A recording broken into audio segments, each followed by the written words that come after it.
voler ma voiture en bas de chez ma mère. On a créé un logiciel qui s'appelle System.io. On va faire 5 millions. No. Hey.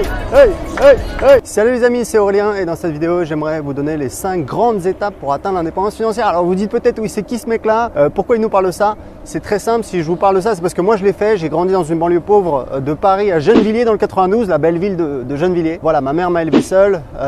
J'ai manqué de rien. Il y a toujours plus malheureux que soi dans la vie, hein. Faut pas pleurer sur son sort. Honnêtement, j'ai manqué de rien. C'est juste que voilà, c'était pas l'opulence, ça c'est sûr. C'était toujours les mêmes vacances à la campagne, les fringues un peu nazes, pas du tout à la mode. Mais voilà, c'est pas grave. Je m'en suis sorti et dans cette vidéo, je voudrais partager avec vous les 5 grandes étapes parce que, évidemment, je vais pas vous dire que c'est miraculeux, qu'il y a une recette magique. Ça demande du travail, vous en doutez bien. Mais quitte à travailler, autant travailler sur les trucs qui rapportent, d'accord? Donc c'est un petit peu l'idée de cette vidéo. C'est vraiment les 5 grandes étapes, c'est les trucs qui ont changé ma vie, parce que moi j'ai commencé comme tout le monde, salarié. J'ai pas fait des études prestigieuses, j'ai commencé comme salarié et aujourd'hui, on a des investissements avec ma femme qui nous rapportent à peu près 3 500 € par mois. J'ai aussi une boîte sur internet qui me rapporte un salaire de 2 500 € par mois et qui fait à peu près 20 000 € de bénéfices par mois. Donc vous voyez, c'est vraiment transparent pour que vous sachiez à qui vous avez affaire. N'hésitez pas à poser vos questions dans les commentaires, j'y réponds comme je peux. Donc les 5 grandes étapes, en fait, c'est quoi? Déjà la première étape, la bonne nouvelle, c'est que en fait ça coûte rien, vous pouvez commencer si vous partez de zéro et c'est vraiment par ça qu'il faudrait commencer. C'est en fait le fait d'investir dans vous. Investir dans vous, ça veut dire quoi? Ça veut dire premièrement commencer à vous former, commencer à vous ouvrir au vrai monde.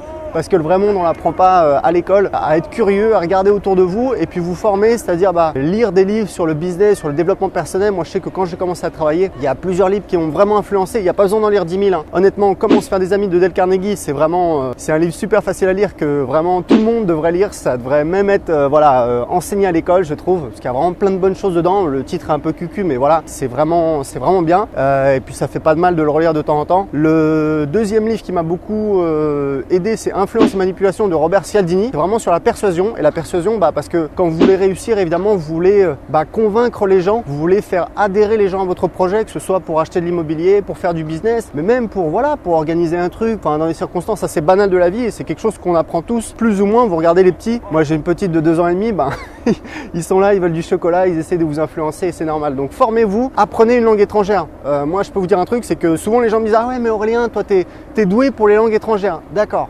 Be courageous, be you, be proud of you because you can do what we want to do. Mais donc quand j'ai eu 0 au bac, j'étais pas doué. Et quand je suis sorti de l'école et que je parlais pas un mot d'anglais, en fait j'étais pas doué non plus. Donc si vous voulez, on m'a pas changé de cerveau. C'est juste que j'ai commencé à apprendre l'anglais. Quelques minutes par jour, j'ai d'ailleurs un site là-dessus, j'ai une méthode là-dessus. Et vraiment, c'est pas compliqué. C'est très simple pour résumer ma méthode. C'est le fait d'en faire quelques minutes tous les jours. Mais quelques minutes, vraiment un tout petit peu. De prendre du plaisir dans ce qu'on fait, c'est-à-dire d'écouter des films, de la musique, vraiment d'essayer de découvrir une culture parce que d'autres pays, c'est d'autres cultures. Et puis quand même, faut dire ce qui est, bosser un petit peu la grammaire parce que vous regardez les gens qui parlent français, qui connaissent pas la grammaire, c'est chaud. Mais j'espère que la retourne va vite tourner pour lui et surtout. Donc la grammaire, c'est pas sexy, ça embête tout le monde.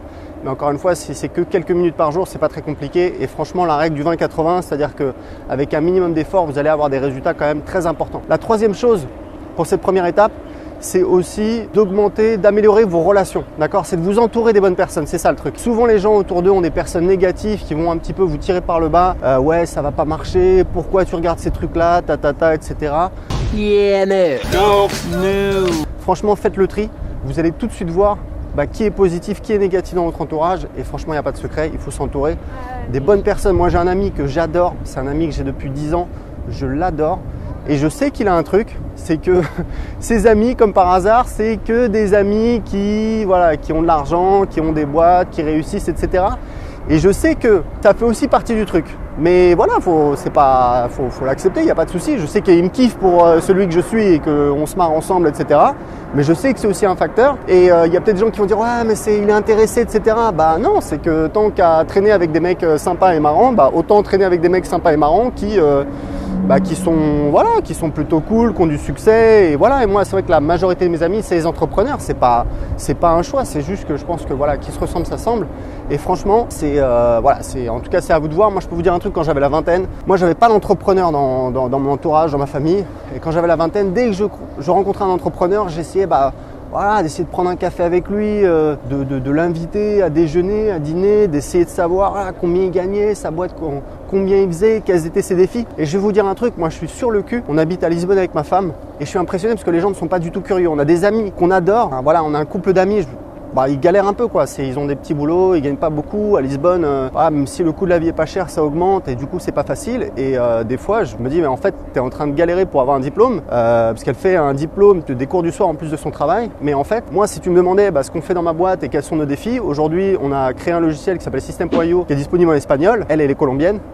Et tu vois, quelqu'un pourrait prendre en main le projet et faire la promotion, faire la publicité et boum, il n'y a pas besoin de diplôme. Moi j'ai recruté des gens, je sais même pas quel diplôme ils ont, ça m'intéresse pas. Donc voilà, vraiment, le monde est plein d'opportunités, il faut savoir les saisir, il faut savoir bien s'entourer, il faut savoir être curieux. Suivez des gens sur internet, sur Instagram, sur YouTube, si vous êtes là c'est qu'il y a un petit peu de ça, qui réussissent pour apprendre d'eux. Donc c'est la première chose, c'est investissez sur vous et franchement vous voyez bien que c'est des trucs, tout le monde peut le faire, c'est gratuit, ça prend pas beaucoup de temps. La deuxième chose, la deuxième grande étape pour atteindre l'indépendance financière, c'est d'avoir un fonds de sécurité.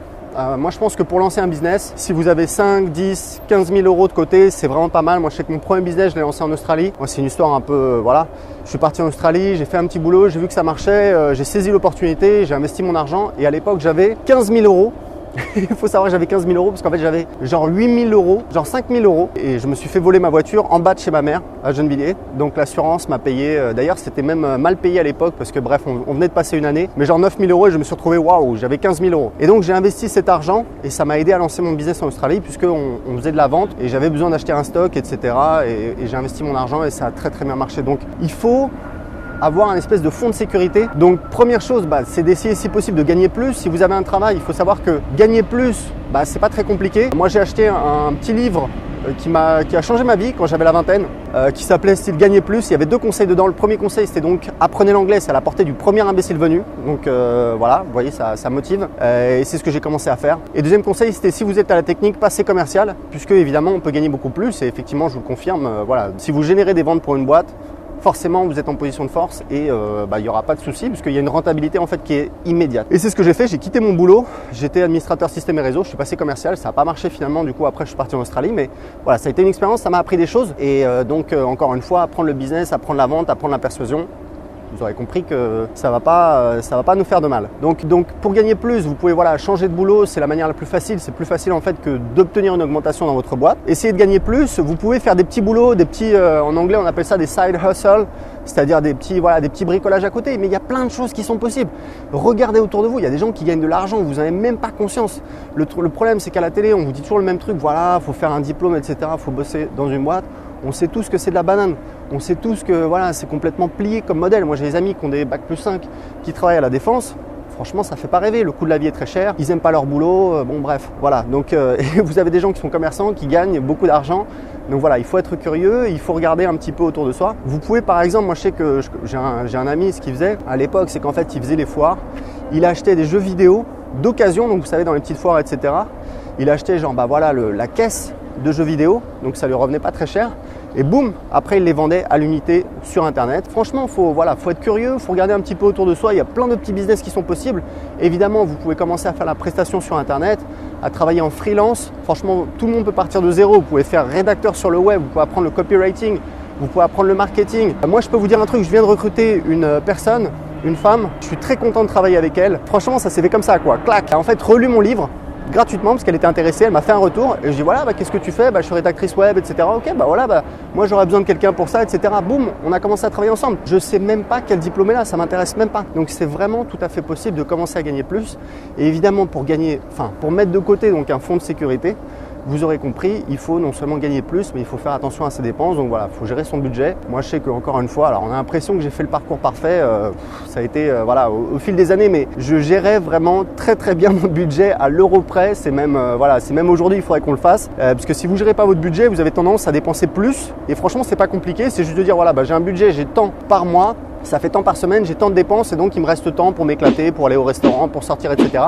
J'ai une méthode pour ça, je vous la donne dans mon livre que je vous offre à la fin de cette vidéo si vous voulez en savoir plus. Mais en tout cas, voilà, essayez de vous constituer un fonds de sécurité parce que si vous lancez votre business, honnêtement, le fait d'avoir 5, 10 000, 15 000 euros de côté, ça va vous permettre d'être forcément beaucoup plus relax, beaucoup plus cool. Donc ça, c'était pour le deuxième point. Donc voilà, augmentez vos revenus, mettez un petit peu de côté. Le troisième point, ça va être, alors en fait le troisième et quatrième point, ça va être business. Voilà, si vous êtes salarié, lancez votre business puisque, alors ça dépend dans l'ordre. Idéalement, il faut investir dans l'immobilier en premier. Pourquoi? Quand vous avez un travail salarié, c'est beaucoup plus facile d'obtenir un crédit et donc ça va être plus facile parce que si vous lancez votre business pendant, on va dire, allez, 2 ans, 2 ans et demi, 3 ans, ça va être compliqué d'obtenir un crédit. Il vaut mieux donc investir dans l'immobilier quand on a encore son CDI, quand on a encore son travail salarié. Alors tout le monde n'a pas de CDI évidemment, mais voilà, c'est juste pour vous dire que c'est plus facile comme ça.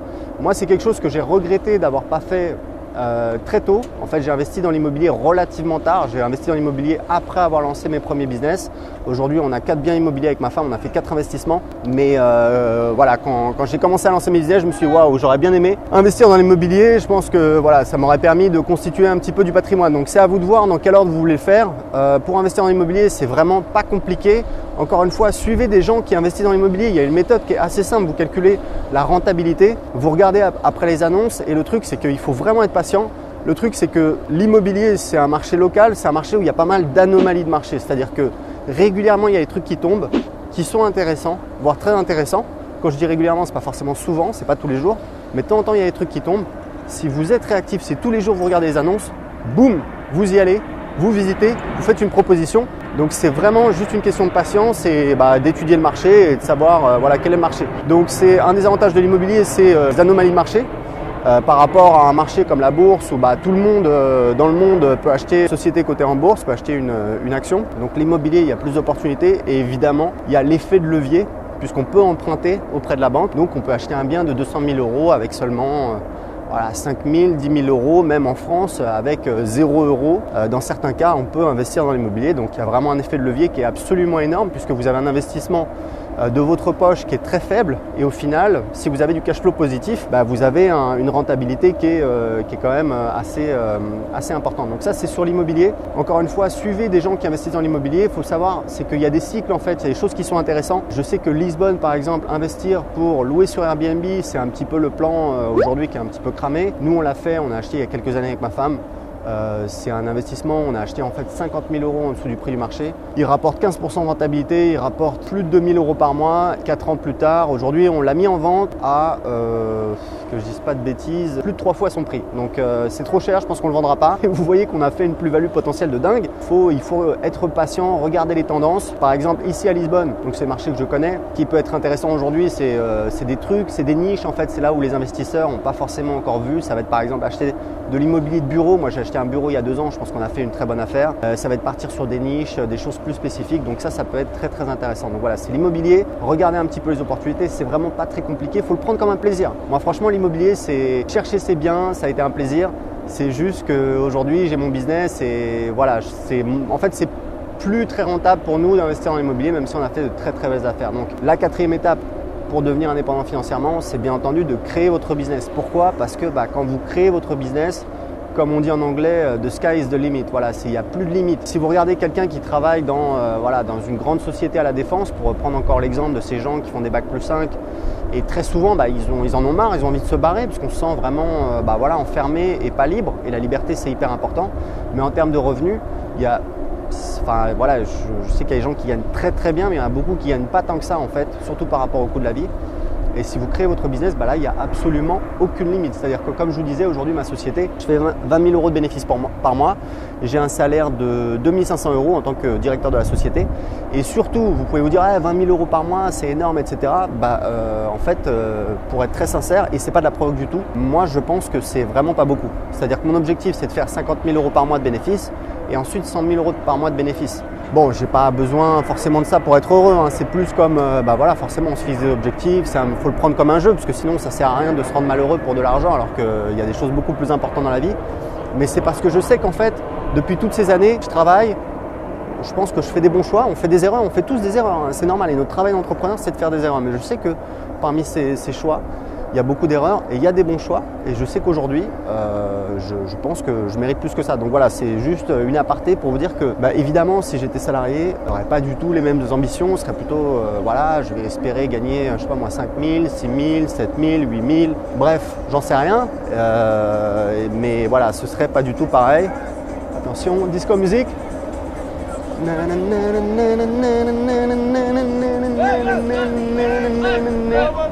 hey, hey, hey, hey, hey. Putain, les gars, ils chantent plus. 10 h du matin, là, il y a plus personne. Donc ouais, donc ça c'est lancer un business. Donc lancer un business, c'est simple en fait. Il y a évidemment les business physiques. Moi, ce que je vous recommande, c'est de lancer un business sur Internet parce que vous avez une liberté qui est absolument extraordinaire. Vous voyez, je suis à Lisbonne, là, c'est une ville que j'adore. Je suis amoureux de Lisbonne. Et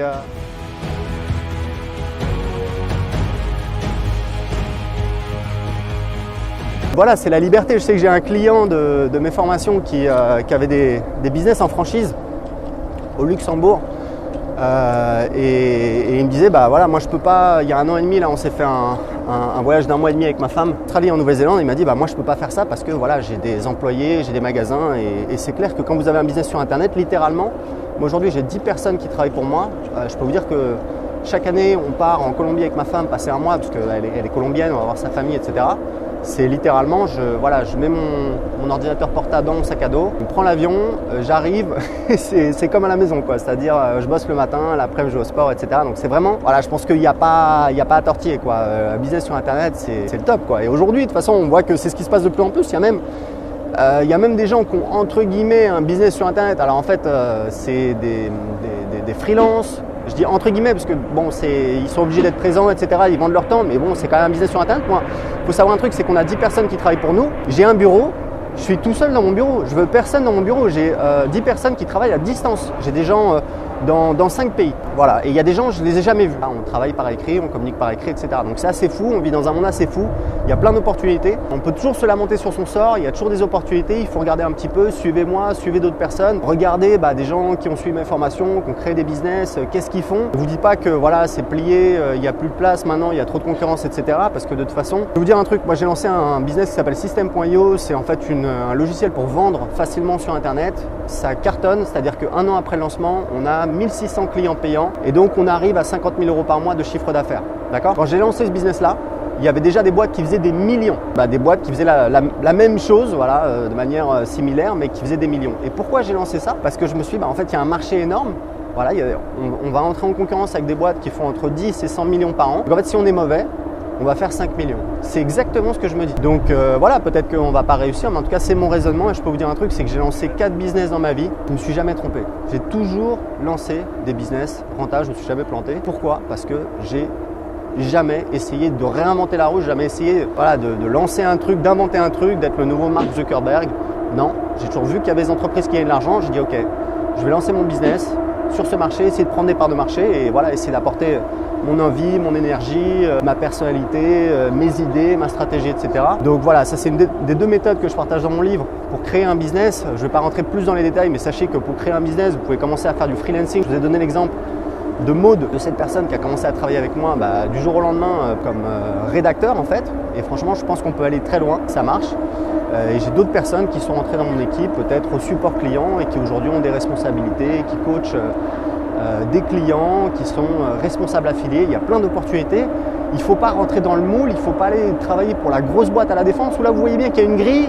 Vous êtes, ok, t'es quoi? T'as tel âge, tel diplôme, ok, toi on va te mettre là. Non, vous avez des petites boîtes où vous pouvez prendre des responsabilités et boum, ça peut décoller tout de suite. Et c'est pas forcément des horaires de dingue, etc. Nous les gens ils sont payés très correctement. Ils travaillent de chez eux aux heures qu'ils veulent. Donc voilà, c'est important pour nous que les gens soient contents et on fait en sorte que les gens soient contents. Donc ça c'est la 4e chose, c'est de créer un business sur Internet. Et la 5e chose, c'est de vous diversifier. Vous diversifier, ça veut dire quoi? Ça veut dire de diminuer les risques. Donc évidemment, la première chose à laquelle on peut penser, c'est la bourse. Je vous en parle, il y a un chapitre là-dessus dans mon livre. que je vous offre à la fin de cette vidéo, il faut savoir un truc, c'est que la bourse, il faut faire attention, puisqu'en fait, moi, j'ai pas encore investi dans la bourse. Vous me dites, mais pourquoi le gars il nous parle de bourse, il n'a pas investi dans la bourse? Parce qu'en fait, je vous l'explique dans mon livre, c'est que pour moi, c'est beaucoup plus rentable d'investir dans mon business et d'investir dans l'immobilier. Je vous donne les chiffres, vous voyez les taux de rentabilité. Grosso modo, pour l'immobilier, c'est de l'ordre de, alors évidemment, ça varie parce qu'on a plusieurs investissements, etc. Il faut prendre en compte la plus-value, etc. Mais près de 15%, voilà, au-dessus de 10% net, je pense. Dans mon business, je vous donne les chiffres, je vous montre, c'est assez impressionnant, c'est-à-dire que là, c'est strictement incomparable. C'est absolument, on explose le plafond. Je crois que c'est du 150% par an, c'est 10 fois plus. Si vous allez sur la bourse, et il y a peut-être des gens qui ne sont pas d'accord avec moi, qui vont me dire « Ah, mais je connais une méthode, je connais tel mec, etc. » C'est simple. Sur le long terme, la bourse, et quand je vous dis le long terme, c'est du long terme qui dure très longtemps. C'est-à-dire on parle d'au moins 20 ans, de 20 à 30 ans, parce qu'il y a beaucoup de volatilité. C'est-à-dire que la bourse, tous les 10, 15, 20 ans, il y a un gros crash et il faut avoir le cœur bien accroché. Donc sur le long terme, le vrai long terme, c'est-à-dire 30 ans, hein, c'est pas 2 ans ou 5 ans ou 10 ans, c'est 8% rentabilité. 8% rentabilité, ce qui est vraiment beaucoup, hein, c'est très bien. C'est moins que l'immobilier, que ce que vous pouvez faire justement avec l'effet de levier, et c'est moins que ce que vous pouvez obtenir avec votre business. Donc c'est pour ça que moi aujourd'hui, j'ai quasiment rien investi dans la bourse, parce qu'aujourd'hui je me suis concentré sur les choses qui étaient plus rentables, et c'est vraiment ce que je vous explique dans mon livre. Il y a un chapitre entier là-dessus qui montre qu'il faut faire très attention. On peut très facilement perdre sa chemise en investissant dans la bourse. Et toutes les études montrent que les gens qui essaient d'investir, d'acheter et de vendre des actions, en fait perdent de l'argent. Et la bonne stratégie, en tout cas la bonne stratégie statistiquement, c'est la stratégie d'investissement passif. Donc c'est vraiment ce qui est à la mode aux États-Unis. C'est en fait grosso modo, vous allez essayer de vous diversifier au maximum et d'avoir une stratégie, et de vous y tenir et d'arbitrer votre portefeuille peut-être une fois par an. Donc en fait vous passez très peu de temps là-dessus, donc c'est vraiment bien parce que vraiment il y a des études qui montrent, les gens en fait quand on débarque, on a l'impression je vais trouver la technique nouvelle, non, surtout pas. Prenez les trucs qui marchent, qui ont été testés depuis des dizaines d'années, parce qu'en fait il y a 40 ans, il y a des gens, ils voulaient faire ce que vous voulez faire aujourd'hui, ils voulaient gagner de l'argent dans la bourse, ils ont fait des erreurs. Et du coup, on a analysé tout ça et on sait ce qui fonctionne et ce qui ne fonctionne pas. Et sur le long terme, ce qui fonctionne, c'est de ne pas essayer d'être plus intelligent que le marché, c'est de ne pas essayer de battre le marché. Et voilà, il y a des livres qui expliquent ça en détail, je vous en parle dans mon livre, mais vraiment c'est important de comprendre ça parce que vous pouvez perdre votre chemise et surtout, je trouve qu'il n'y a pas beaucoup de création de valeur. C'est-à-dire, elle est où votre valeur ajoutée? Vous achetez un truc, vous le revendez, ok c'est bien, mais bon, vous apportez du capital à une entreprise, évidemment pour eux ils s'en foutent, vous êtes juste un investisseur de plus dans la bourse, c'est pas, voilà. Vous pouvez apporter beaucoup plus de valeur que ça, avoir un impact beaucoup plus fort, évidemment en créant votre business et également localement en investissant dans l'immobilier. Voilà, écoutez, je pense qu'on a vu vraiment les 5 grandes étapes qui moi en tout cas m'ont permis d'atteindre l'indépendance financière. Si vous avez aimé cette vidéo, inscrivez-vous, abonnez-vous à ma chaîne YouTube. Puis laissez-moi un commentaire, est-ce que vous êtes d'accord avec ces 5 grandes étapes? Est-ce que vous pensez qu'il y a d'autres étapes? N'hésitez pas à le partager en dessous de cette vidéo. Et j'ai un cadeau, comme je vous ai dit, je vous offre mon livre. C'est mon nouveau livre sur l'indépendance financière. J'ai des gens qui l'ont lu, qui m'ont dit c'est hyper facile à lire. C'est intéressant, c'est motivant. Je vous l'offre gratuitement pour aider un maximum de personnes. Vous pouvez le télécharger en cliquant sur le lien en dessous de cette vidéo. Et je vous dis à bientôt dans une prochaine vidéo. Ciao!